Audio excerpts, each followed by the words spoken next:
Well, it's really marvelous. It's very gratifying to realize that a idea and a theory that we worked on nearly 50 years ago has such huge relevance to actual physics.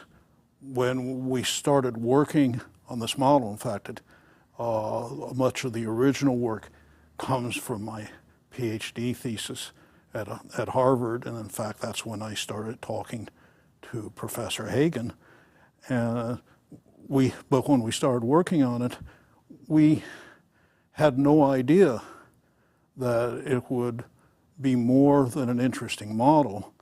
But when we finally solved it, working with Professor Kibble, we knew that we had indeed done something that was very different and was very exciting, but we still didn't expect it to have anything to do with physical reality. After the unification work of Weinberg and Salam, we knew that really there was something that was probably very right about this model. And now these wonderful results of today all but make it certain, I think. It's very gratifying to know that model really was right. And it shows, certainly to us, the value of just imagining and just asking, just trying to follow the leads that you get from simple ideas, that it's worthwhile doing this and seeing where you come out. It was really fun for us, and now we see that something really important has happened from those ideas.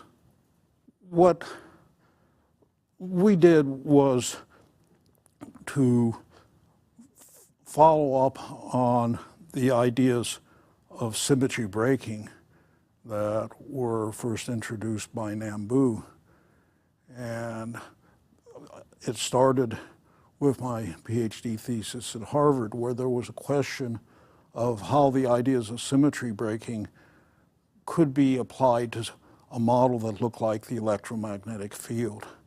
And at that stage, there was a general theorem that seemed to show, and in fact does show if the theorem is applicable, now called the Nambu-Goldstone theorem. This theorem showed that if you looked for the so-called symmetry breaking solutions of the model, solutions which were fundamentally different than the coupling constant perturbation theory solutions which were used at the time, that if you did that, the price you paid for studying symmetry breaking was that there was a massless physical particle.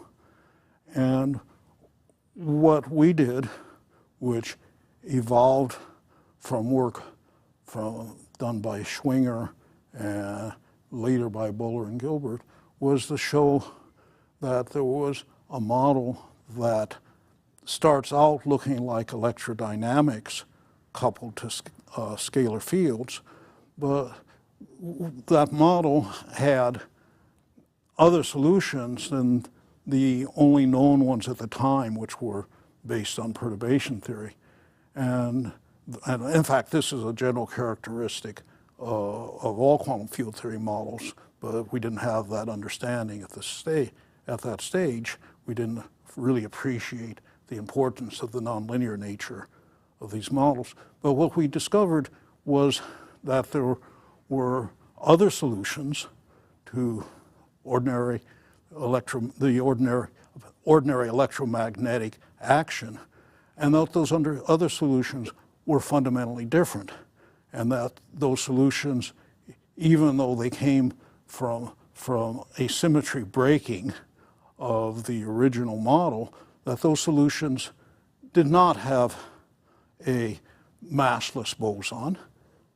And in fact, what was astonishing is that the massless particle that would have normally been the photon in the normal theory acquired mass, and the theory, the degrees of freedom were rearranged so that normally the 2 degrees of freedom of the photon combined with 1 degree of freedom associated with the scalar field to form a massive particle, and the remaining degree of freedom is, of course, what's now known as a Higgs boson. And we developed that entire theory. We were amazed at the results. We were told that we were wrong. I was even told, I don't think Professor Hagen actually heard the conversation, but I was told by Heisenberg that I was wrong, which was pretty scary for a young man who wanted to get a job. But we very carefully studied the theory. We were convinced when we published it that we had covered all possibilities that we understood of the theory being wrong. We had done many consistency checks, and we were sure it was right.